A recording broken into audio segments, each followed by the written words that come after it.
I was sitting in my home on like a Saturday morning, and Rob Smets, who's the president of the Rodeo Historical Society, phone rang. He goes, "Mike." I said, "Yeah." He goes, "It's Rob Smets, Rodeo Historical Society." I said, "Yeah, Rob, how you doing?" He goes, "Just wanted to call and tell you that you've been chosen as a Ben Johnson winner for 2025. And I said, "You're kidding." He goes, "No, it's true." I said, "Man, thank you." And it's the most humbling phone call I've ever received in my life. Mm-hmm. It means the world to me. Yeah. Well, of course, it's always been chosen by the past award winners. Mm-hmm. Is who has the majority of the input on the new person chosen. I never was involved in that, but I know like 27 of the 29 inductees. Mm-hmm. And I also know a bunch of the guys that came up with the award to put it together initially.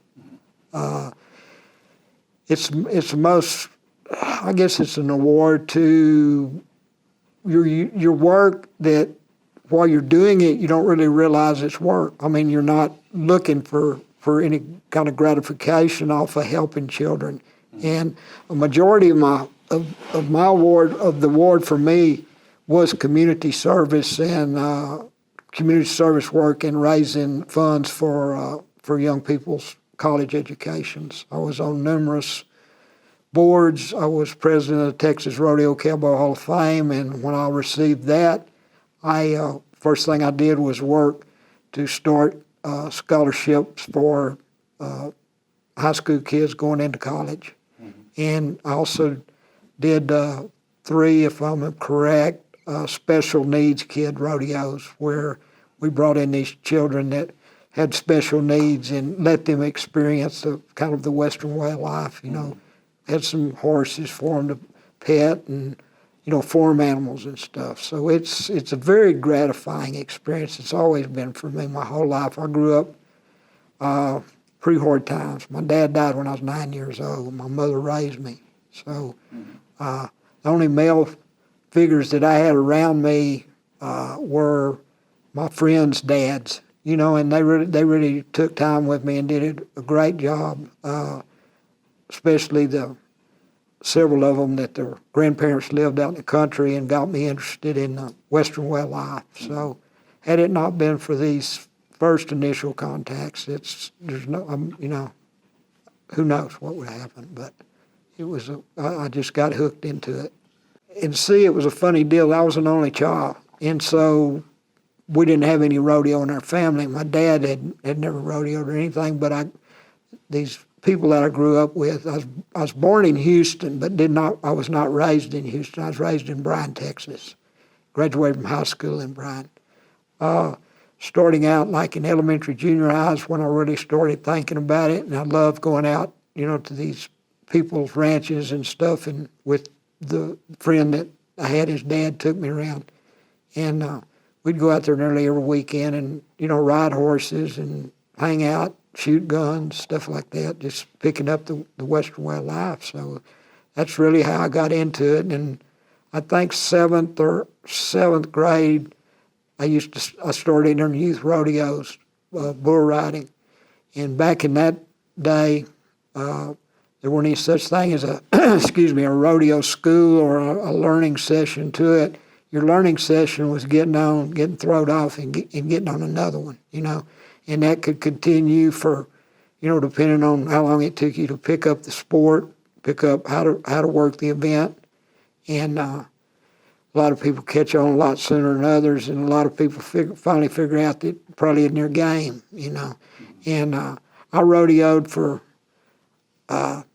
when I rodeoed through high school youth rodeos, and then I went to college at Sam Houston State University in Huntsville, Texas, and rodeoed for Sam Houston, and then continued on after I got out of college. I got my PRCA card and started riding professionally. And right before I decided to walk away from rodeo, and you can interview you can interview 30 people, you can interview 50 people about what was the hardest part about leaving rodeo. If we're in it for any length of time, it's the people. You miss the people. You miss the sport, but you miss the people. You know, it's just like I said, it's like a big rodeo family. Everybody, you're with these people more than you are your own family when you're traveling. So that was really hard, and to walk away, and I wanted to try to do something to continue to stay involved with that type of lifestyle, even without participating in the rodeo. So I started focusing, looking for other avenues, and I luckily got a job in 1981 with the national rodeo sponsor of the PRCA, Adolph Coors Brewing Company out of Golden, Colorado. They hired they hired 2 rodeo reps. First one being Shelley Burmeister, who was a former Miss Rodeo.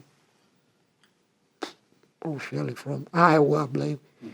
And at that time I was selling veterinary pharmaceuticals, and she called me. She said, "Would you be open to interviewing with these people?" He said you're the perfect guy to do this.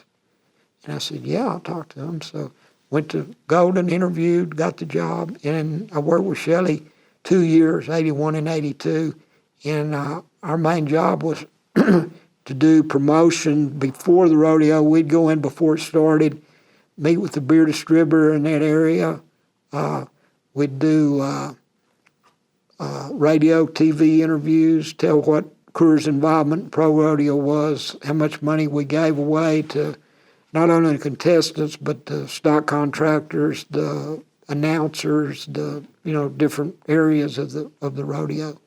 So it was a fun deal, a lot of travel, met a lot of nice people along the way. A lot of these beer distributors that continue to be my friend today. So it was a very interesting job, and the whole time I did that, meeting these people and getting a foothold with different ways to help. Then I was like a rodeo committeeman at Fort Worth for 25 years, community service type deal. And when I was president of Texas Rodeo Cowboy Hall of Fame, I started the fundraising deal for the scholarship program, which is still going on today. And when we started, I think we had $2,000 deal, and I checked with them the other day, and right now I think we built it up now. It's still giving like 2 or 3 scholarships away a year, or 4 maybe now, I'm not sure. We've got like, I want to say $140,000 in the bank. So that continues to grow, and people continue to contribute to that. So I'm pretty proud of that. And then I also worked on a committee. There's been holding a Wendy Ryan roping in Fort Worth, Saginaw area for 40 years, 50 years. And I was on that committee for 25 years too. And all the money raised there went to high school scholarships. So that and just any way I could help out. That's what I focused on. And when you're doing that, you don't think about anything like this coming along. You just do it because you want the kids to get a good education. And I went to college and worked odd jobs and built fence and worked at sale barn and everything to get through school. But of course, that was back then. You get a semester of school with say 12, 15, 16 hours in your dorm, and your food and everything was like, $1,000 a year. Right. I mean, a semester. So nowadays it's about $40,000 a semester, depending on where you choose to go to school. Well, I went back to selling veterinary pharmaceuticals. In fact, I'll be 79 years old in December, and I'm still working.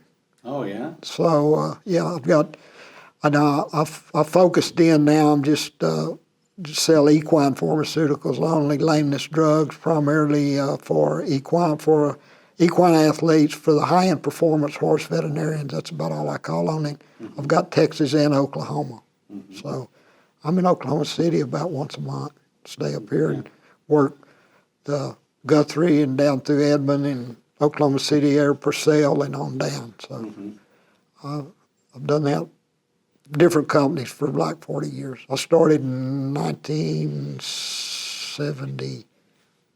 Well, it Outside with your boots on. keeps me outside, keeps me involved in the pharmaceutical business and keeping up with what's working, what's not, this and that. Plus the friendships I've made with all of these veterinarians I've called on for 25 years, 40 years. No, not really too much business, but we also, my wife and I we live in Bowie, Texas. We've got a little ranch up there, and we've got 20 mama cows, and of course they have calves, so we had a really good calf crop last year, and that keeps me involved in that side of the business, and then veterinary side of the business, and I still try to help with donations for kids' scholarships and stuff. So I still stay pretty involved in it. A lot of these kids that apply for these scholarships, their parents were involved in rodeo. They could have been a timed event or a rough stock or whatever, but a majority of these kids that apply for these scholarships, they've got rodeo background through their family or by attending these. Nearly all the world champions now have a school, that costs them so much to go to. But that's the most well spent money they could do is go to a rodeo school, depending on what event they wanted to work, like the ropers or bulldoggers or bull riders, bronc riders, whatever. And it's money invested by them, but it's the best money spent because it didn't like the old days when we'd get off and get home. We didn't have anybody telling us anything. You could either do it or you couldn't. Trial and error. But most of these kids now that go through school, they get a degree and they go to they rodeo, and most of these kids now that go to the NFR, all of them have a college degree. So it's pretty humbling feeling to watch something that you helped on and focused on help other people. Oh yeah, when I was president of the hall, every year after about 3 or 4 years, when these kids graduate from college, we'd have them come back in and tell what it did for them and how it helped them and how much they appreciated the help and the whole deal. And to keep their scholarships, they had to maintain like a no lower than a C average, or we'd take the money back. So that gave them a little more enthusiasm about working their rear end off to make a good grade, because they knew if we didn't, we'd take the funds back. And they all had to attend a Texas college, or if they didn't want to go to college, we also paid for trade school, depending on carpentry or welding or whatever trade they wanted to go into. We also paid for that, not just college. Well, they had been doing these type rodeos for quite a while in the PRCA. They'd bring different groups of children in, especially at the larger indoor rodeos, Denver, Houston, San Antonio, Fort Worth, the bigger rodeos. And they would bring in them. They'd set up so many days. Generally, they did it in one day. And it depend on supply and demand. If we had time, they could do more. But they'd get cowboys in each event to come in, and they'd have ropes, and let these children learn, like they're learning to rope, and they'd throw like at a hay bale with a set of horns on it or something, And you try to help them, all you can.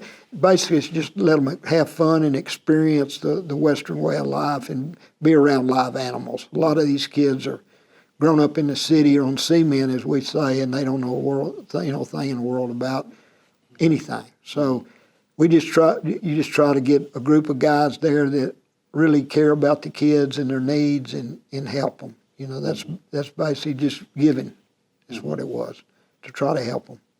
I'll tell you what I've got. I've got one son that we're in a group in Texas called the Tejas Vaqueros. It's an organization of men that believe in the Western way of life and the Western heritage. There's another group, we call it Sister Sister, Brother Brother, in California, the Vistador Ride. We got a lot of guys in our organization that are members of the California, and California's got a lot of guys in ours that are members. So it's same type beliefs and, just keeping the Western way of life alive to pass on to other kids. Going back to my son, he had every opportunity in the world to rodeo. I had world champions call me and say, if your son ever wants to rope, send him to me. I'll keep him 2 weeks and either tell you yes or no. He'll make it or he won't. Same way on the rough stock, if he wanted to ride rough stock. And we grew up out in the country, and he raised show cattle, was showed cattle. He won a 4th overall at Houston one year, which is saying pretty good bit. But he enjoyed that, traveling to these shows and all. And my son played baseball. He focused, when he was about 11, he was saddling horses one morning. We were going to go ride. He looked at me, he said, Dad, do you care if I don't ever rodeo? And I said, no. I said, it's your life. I said, you got every opportunity if you want to pursue it, from world champions teaching you what you need to know. And he said, I know. He said, but I just want to play baseball. So he played. I said, I don't have a problem with it. Saved me a lot of money.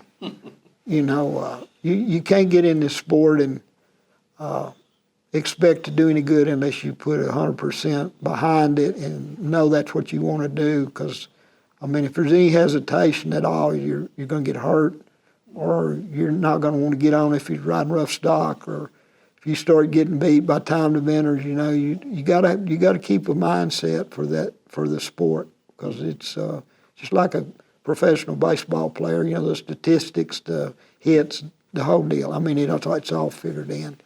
But he chose a different direction. Like I said, he played baseball in high school, junior high, elementary.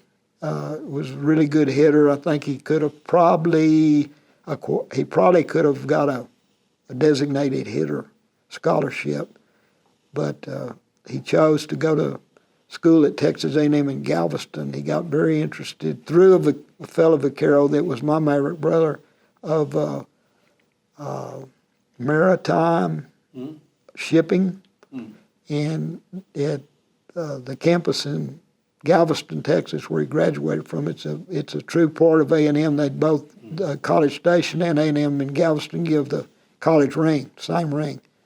And there's a lot of colleges that are, say, part of the A&M system, which are not A&M. It's just another name for it, but they're incorporated. Anyway, Tanner went to school in Galveston, got a degree in maritime management, and he's been out of school now about 5 years, I think. First job he accepted was with a company out of Europe. Can't remember the name of it. Anyway, he had to live in Atlanta, Georgia. That's where their office was for the United States. He worked there, worked for them 3 years, and he recently changed jobs, and now he's working for a company. The name of it is Blue Water. It's global shipping, and it's headquartered out of Denmark. In fact, as we speak, he's on the way home from Denmark, so he'll get here tomorrow for the induction, So he's been over there 2 weeks in the training program.